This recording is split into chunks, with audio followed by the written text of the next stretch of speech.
Hi friends, అందరూ ఎలా ఉన్నారు? బాగున్నారా? ఇప్పుడు మనం చూడబోయేది చికెన్ పోటీ. ముందుగా చికెన్ బాగా శుభ్రంగా కడిగి ఇలా సన్నగా కట్ చేసుకుని తీసుకోవాలి.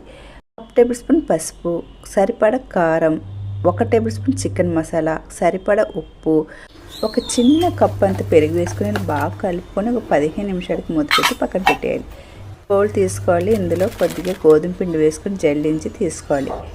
తీసుకున్న తర్వాత ఇందులో కొద్దిగా ఆయిల్, కొద్దిగా ఉప్పు వేసి బాగా కలుపుకోవాలి. ఇలా కలుపుకున్న తర్వాత కొద్ది నీళ్ళు వేసుకొని చపాతీ పిండిలా కలుపుకొని మూత పెట్టేసుకుని పక్కన పెట్టుకోవాలి. అలాగే ఇప్పుడు స్టవ్ వెలిగించుకొని స్టవ్ మీద కళాయి పెట్టుకొని కొద్దిగా ఆయిల్ వేసుకోవాలి.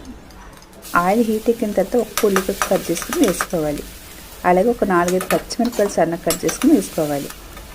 ఉల్లిపాయలు వేగిన తర్వాత 1 టేబుల్ స్పూన్ అల్లం వెల్లుల్లి పేస్ట్ వేసుకుని పచ్చివాసన పోయిన వరకు వేసుకోవాలి. పచ్చివాసన పోయిన తర్వాత 1 టమాటాని సన్నగా కట్ చేసుకుని వేసుకోవాలి. అలాగే కొద్దిగా సాల్ట్ వేసుకొని టమాటాలు బాగా మగ్గనివ్వాలి. టమాటాలు బాగా మగ్గిన తర్వాత మనం కలిపి పెట్టుకుని చికెన్ వేసుకున్న తర్వాత బాగా కలుపుకోవాలి. చికెన్లో వచ్చేసి నీళ్ళు అస్సలు ఉండకూడదు, డ్రై అయిపోవాలి. డ్రై అయిన తర్వాత మనం దించి చల్లారనివ్వాలి. ఇలా చల్లారి పెట్టిన తర్వాత మనం కలిపి పెట్టుకున్న గోధుమ పిండి తీసుకోవాలి. తీసుకున్న తర్వాత ఒకసారి బాగా కలుపుకోవాలి. పిండిని 2 భాగాల కింద చేసుకోవాలి. 2 భాగాల కింద చేసుకున్న తర్వాత కొద్దిగా పొడి పిండి కింద వేసుకొని మన చపాతీలాగా పెద్దగా పాముకోవాలి. పిల్లలకి ఈవినింగ్ స్నాక్ కింద ఇలా చేసివ్వండి, చాలా ఇష్టంగా తింటారు. ఇలాగంతా చపాతీలాగా పెద్దగా పామేసిన తర్వాత ఒక చిన్న కప్పు తీసుకొని ఇలాగా మార్క్లాగా అలా వేసుకోవాలి.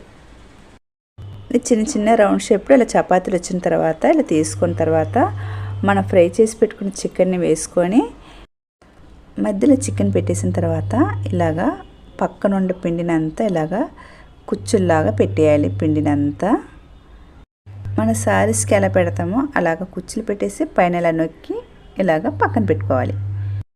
మీకు మరొకటి కూడా చూపిస్తున్నాను చూడండి. ఇలాగే మనం నీళ్ళు మట్టుకైతే అస్సలు చికెన్లో ఉండకూడదు. చికెన్లో నీళ్ళు ఉంటే మట్టుకైతే మనం పెట్టేసిన తర్వాత చికెన్ని కింద వచ్చేసి నీళ్ళలాగా అయిపోయి ఆ పిండి అంతా నానిపోద్ది అనమాట. అందు గురించి నీళ్ళు లేకుండా చూసుకోవాలి. ఇలా పెట్టేసినంత పైన అయితే బాగా కొద్దిగా నొక్కేసి ఇలా పక్కన పెట్టుకోవాలి.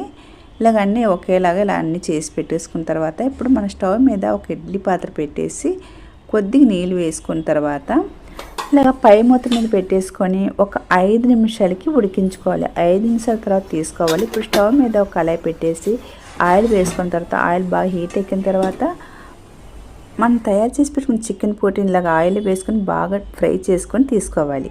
తయారైన తర్వాత తిని చూడండి, సూపర్గా ఉంటుంది. తప్పక వీడియో సేవ్ చేయండి, ట్రై చేయండి, లైక్ అయితే కొట్టేయండి, సబ్స్క్రైబ్